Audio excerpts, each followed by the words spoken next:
देखिए आज हम पढ़ेंगे प्रॉफिट एंड लॉस। तो उसका क्या कंसेप्ट है ये भी समझेंगे। तो पहले तो हम ये जानेंगे कॉन्सेप्ट क्या है, ठीक है। तो क्या होता है लाभ हानि देखते हैं, सब लोग ध्यान से देखना। ये जैसे कि मोबाइल है, क्या है, एक मोबाइल है। इसको मैंने 10,000 रुपये में खरीदा। कितने में खरीदा? 10,000, ठीक है। अब तो मैं यहाँ लिखता हूँ, तो मैंने खरीदा है कितने में? 10,000 में। मतलब जो खरीदा है, जो मैं खरीद के लाया, वो क्या हो गया? क्रय मूल्य। तो वो तो हो जाता है कॉस्ट प्राइस, ठीक। जो जिस मूल्य पर मैं वस्तु खरीद के लाया बाजार से, वो हो गया क्रय मूल्य। हिंदी में क्रय मूल्य, इंग्लिश में कॉस्ट प्राइस। उसकी कॉस्ट प्राइस क्या थी? अब देखो विक्रय मूल्य क्या होगा।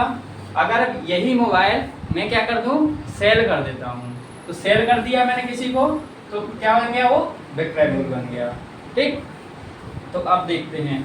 तो मैंने कहा कि मैं एक मोबाइल खरीद के लाया 10,000 का। कितने का खरीद के लाया? 10,000 रुपये। तो रुपये 10,000 का मैंने खरीदा, तो ये मतलब क्या बन गया? Cost price. और मैं अपने दोस्त को इसी मोबाइल को बेच देता हूँ, तो क्या बन जाएगा? एसपी। उसको बेच दिया, मान लो सपोज करो मैंने कितने बेच दिया? 12,000 में। कितने बेच दिया? 12,000 में। तो मैंने बेचा कितने में? 12,000 में। तो देखो 10,000 का खरीदा, 12,000 में बेच दिया। इसका मतलब क्या हुआ? मुझे 2,000 का हो गया क्या? लाभ। तो देखो, तो लाभ कितना हो गया? प्रॉफिट कितना हो गया मुझे? 2,000 का। 2,000 रुपए का क्या हो गया? प्रॉफिट। तो प्रॉफिट कैसे पता किया हमने? तो प्रॉफिट के लिए हमने क्या किया कि प्रॉफिट निकालने के लिए हम क्या करते हैं कि एसपी में से सीपी को माइनस कर देते हैं। एसपी में से सीपी को माइनस कर दिया, मिल गया। अब कंडीशन बदलते हैं। अगर मैं कहता हूँ उसी मोबाइल को मैंने जो 10,000 में खरीदा था, उसे कितने में बेच दें? 8, मान लो 6,000 में बेच दिया। कितने बेच दिया? 6,000 में। तो बात करते हैं, अगर मैं 6,000 में बेच दूँ, कितने बेच दूँ? तो नया सीपी, नया एसपी बन जाएगा मेरा कितना? 6,000 रुपये। तो 6,000 रुपये मैंने क्या कर दिया? बेच दिया, ठीक है। तो अब मैंने 10 में खरीदा था और बेचा कितने में? 6,000 में। तो मुझे लॉस हो गया। क्या हो गया? देखो 10 में खरीदा, 6 में बेच दिया, मतलब 4,000 का क्या हो गया? मुझे लॉस हो गया, ठीक। इतनी बात क्लियर? हाँ। तो लाभ और तो लाभ लॉस का फॉर्मूला क्या बन जाएगा? हमने क्या किया? सीपी में से एसपी को माइनस कर दिया। तो सीपी में से एसपी को माइनस कर देंगे तो क्या बन जाएगा? लॉस बन जाएगा, ठीक है। तो प्रॉफिट क्या हो गया कि एसपी में से सीपी हटा देंगे, ठीक है। मतलब selling price minus cost price equal to profit. Loss, loss कैसे निकालते हैं? कॉस्ट प्राइस में से क्या घटा दो? एसपी घटा दो, तो बन जाता है लॉस, बन जाता है, ठीक है। अब एक चीज और, लॉस परसेंटेज कैसे, अगर प्रॉफिट परसेंटेज पता करना है तो, और लॉस परसेंटेज पता करना है तो क्या करेंगे? तो कुछ नहीं करते हैं। जैसे मैंने कहा था कि ये जो मोबाइल है मैं कितने में खरीद के लाया? 10,000 रुपये में, ठीक है। और मैं इसे एक बार बेच रहा हूँ 12,000, मतलब 2,000 का मुझे हो गया प्रॉफिट। और इसी मोबाइल को मैं अब बेच रहा हूँ कितने में? 4,000 में। तो मुझे क्या हो गया?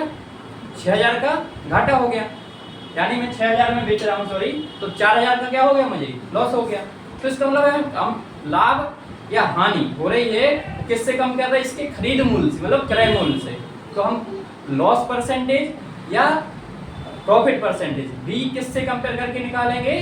क्रय मूल्य से, ठीक है। तो देखो, तो लॉस परसेंटेज कैसे निकालेंगे कि प्रॉफिट जो हुआ सीपी पर काउंट करके 100 से गुणा कर दो, तो क्या मिल जाएगा? वो परसेंटेज ऑफ प्रॉफिट। और परसेंटेज ऑफ लॉस निकालना है तो मतलब हानि परसेंट, तो लॉस अपॉन में क्या कर दो?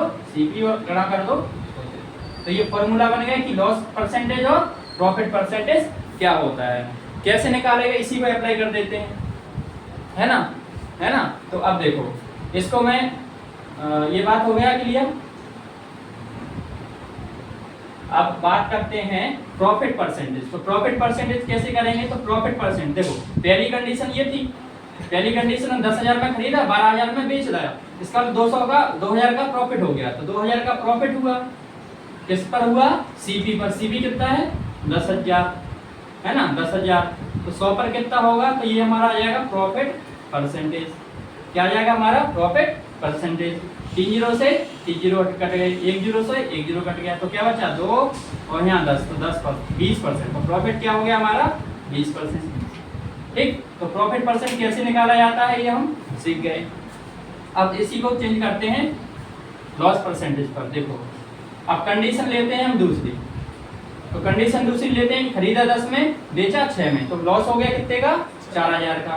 तो देखो लॉस अपॉन में सीपी इंटू 100 कर दोगे तो क्या आ जाएगा लॉस का परसेंटेज।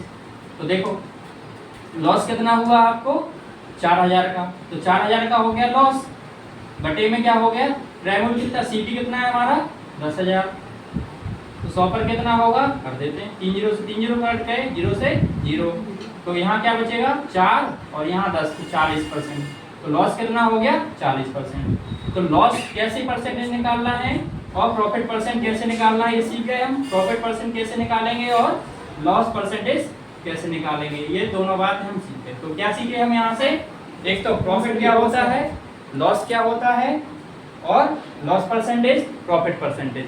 तो ये होता है basic concept of loss and profit. ठीक।